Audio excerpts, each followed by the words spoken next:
Hal yang paling membahagiakan adalah keluarga. Sayangi keluarga apapun.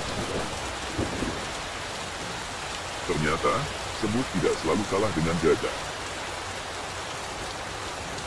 Butuh keberanian, mencabut kumis harimau. Mulailah sebuah perjalanan dengan tujuan akhir yang jelas. Jangan berhenti sebelum lelah. Saya hanyalah semut yang harus melawan gajah-gajah yang punya segalanya. Pemimpin yang terlahirkan hanyalah mitos, sebab kepemimpinan bagi pemimpin sejati bisa diajarkan dan dibentuk. Bukan kesulitan yang membuat kita takut, tapi sering ketakutanlah yang membuat jadi sulit. Jadi, jangan mudah menyerah. Otak sebagai sumber pikiran harus selalu terkoneksi dengan hati. Hati yang bersih dan pikiran yang jernih akan hasilkan ide-ide besar yang mampu mengubah kehidupan. Kita harus jaga kerukunan antar umat beragama. Kita adalah saudara, satu bangsa, satu tanah air. Mari gotong royong dan terus fokus bekerja untuk meningkatkan pertumbuhan ekonomi, mengurangi ketimpangan dan menurunkan angka kemiskinan. Kita tidak boleh berhenti bekerja untuk menghadirkan Pancasila. Menghormati. Seperti menghormati orang tua sendiri. Itulah nilai-nilai bangsa Indonesia yang harus kita jaga. Kita harus bekerja keras agar Kartu Indonesia Sehat diterima merata di seluruh Indonesia. Kesehatan itu sangat penting. Penyebaran berita bohong dapat menyebabkan perpecahan bangsa. Jadi yang hati-hati. Entah motifnya ekonomi, motif politik, tidak boleh seperti itu. Jangan lagi berburuk sangka terhadap saudara-saudara kita, saling menjelek-jelekan antar saudara-saudara kita, saling mencemooh di antara kita sebagai bangsa, berprasangka buruk satu sama lain, saling mencela dan saling memfitnah di antara kita. Kita tidak ingin ada penurunan kualitas demokrasi kita. Hukum jangan sampai bisa diperjualbelikan. Jangan diperdagangkan. Jangan lupakan bahasa ibu. Tidak ada tempat bagi mereka yang tidak mampu bertoleransi di negara kita, Indonesia. Apalagi dengan cara-cara kekerasan. Jangan sampai kita lupa nikmatnya kerukunan, karena kita selama ini selalu rukun. Tanpa perdamaian, tidak akan ada kesejahteraan. Tanpa kesejahteraan, perdamaian tidak akan lestari. Perjuangan belum berakhir. Kita semua masih mengemban tugas sejarah untuk menjadikan Indonesia sebagai negara maju yang terbebas dari kemiskinan dan menjadi bangsa pemenang. Kampanye hitam itu harus kita hilangkan dari proses-proses demokrasi kita. Masa depan terbentang di hadapan kita sebagai kesempatan dan tantangan. Kita akan tetap laju di dunia yang kian cepat berubah. Untuk menjadi negara maju, Indonesia tidak boleh lagi hanya bergantung pada kekayaan sumber daya alam yang dimiliki. Keindahan alam raja.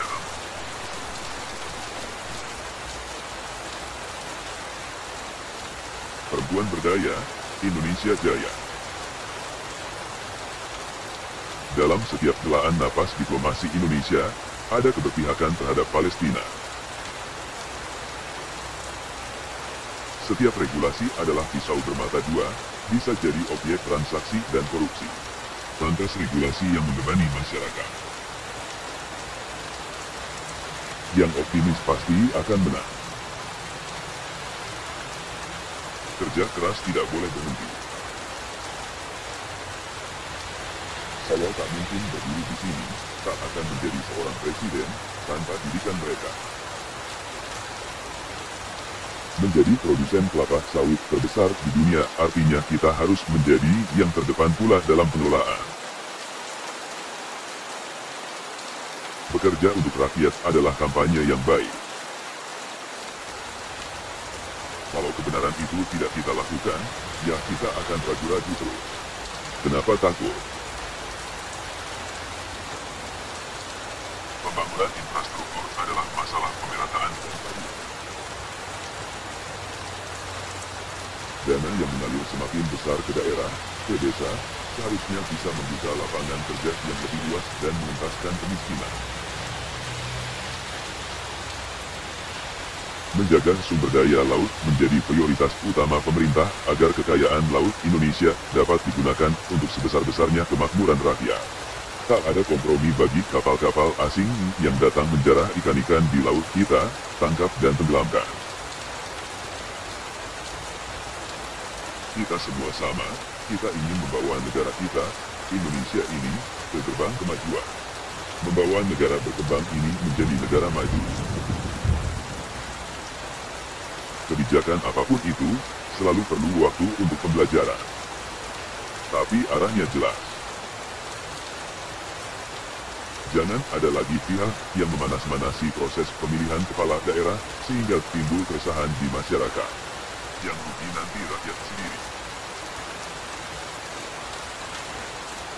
Kalau perbatasan tidak dibangun, kita jadi minder. Sekarang tidak boleh minder lagi, kita sudah lebih baik.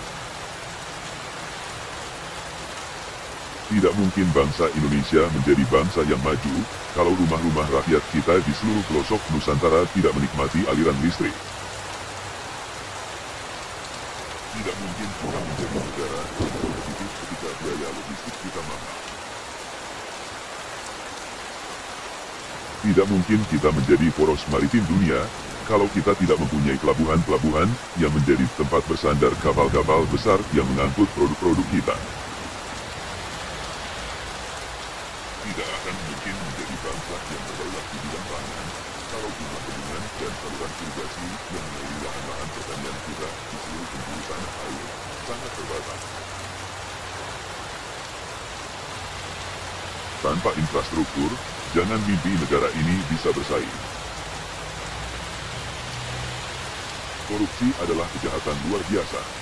Kita harus sama-sama menjaga KPK. Saya tidak akan membiarkan KPK diperlema. Agama dan negara harus dapat berjalan beriringan dan saling memperkukuh, bukan untuk saling dipertentangkan. Pendidikan adalah jalan panjang yang ditempuh sebuah bangsa yang menghadapi tantangan untuk membangun identitas, karakter, dan martabatnya. Dengan kerja keras, terampil dan produktif, kita harus memastikan bahwa hidup kita hari ini lebih baik dari hari kemarin. Dan, hari esok lebih baik dari hari ini. Melihat dengan mata kita. Berbicara dengan suara kita. Pemimpin rakyat lahir dari rakyat.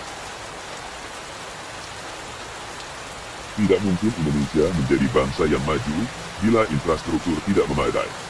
Mari, kenakan terus, singkirkan dengan baju, bekerja, bangun infrastruktur yang akan membawa kita menang dalam berkompetisi dengan negara-negara lain. Untuk perempuan-perempuan Indonesia, para ibu bangsa, mari terus menggelorakan semangat juang Ibu Kartini. Semangat juang untuk membangun keluarga, masyarakat, bangsa, dan memajukan generasi penerus. Tidak mungkin bangsa Indonesia menjadi bangsa yang maju, menjadi negara yang kompetitif, menjadi poros maritim dunia, bangsa yang berdaulat di bidang pangan, kalau infrastruktur jalan, jembatan, pelabuhan, bandara, bendungan dan irigasi, dan sebagainya tidak memadai. Tol Trans Jawa adalah jalur angkutan orang dan logistik yang membuat mudik jadi asyik. Agama dan negara itu beriringan, tidak bertentangan. Negara memberikan perlindungan dalam berkeyakinan, dan agama memberikan panduan ilahiyah dalam berperilaku dan bermasyarakat. Dari baju tutu dari Sulawesi Selatan, tuli balang dari Aceh, ulos dari Batak, teluk belanga dari Melayu, sampai baju Betawi, sudah saya kenakan di berbagai kesempatan.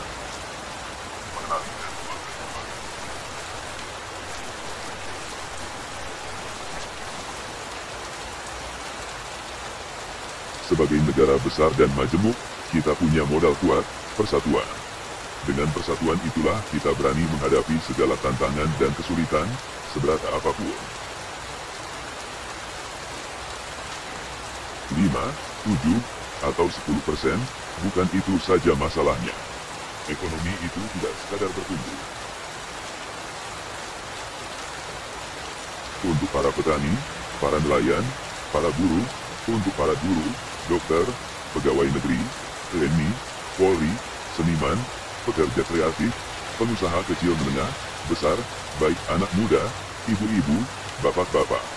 Kita harus pastikan hidup kita lebih baik dari hari ini. Demi tetap berkibarnya sang merah putih, para pahlawan telah mengorbankan nyawa. Kami wakafkan hidup ini untuk Indonesia yang maju dan sejahtera. Atas nama cinta, betapa sebetulnya saya ingin memeluk saudara-saudara semua, dalam sebuah pelukan, satu Indonesia. Hanya dengan kebersamaan yang kuat, gandeng tangan yang erat, kita bisa membawa bangsa ini menjadi bangsa yang maju. Bersama menyongsong kemajuan dengan optimisme dan tekad untuk berubah. Dengan persaudaraan dan gotong royong, kita akan berjalan bersama melewati segala ujian dan kesulitan. Pandemi COVID-19 telah memberi kita begitu banyak pelajaran, tidak hanya tentang upaya memutus mata rantai penularannya, tapi juga bagaimana anak-anak kita tetap belajar, dan bagaimana sekolah-sekolah berkreasi memanfaatkan teknologi dalam proses belajar mengajar. Sampai ditemukannya vaksin yang efektif, kita harus hidup berdamai dengan COVID-19 untuk beberapa waktu ke depan. Pandemi COVID-19 ini adalah ujian yang tengah dihadapi umat manusia.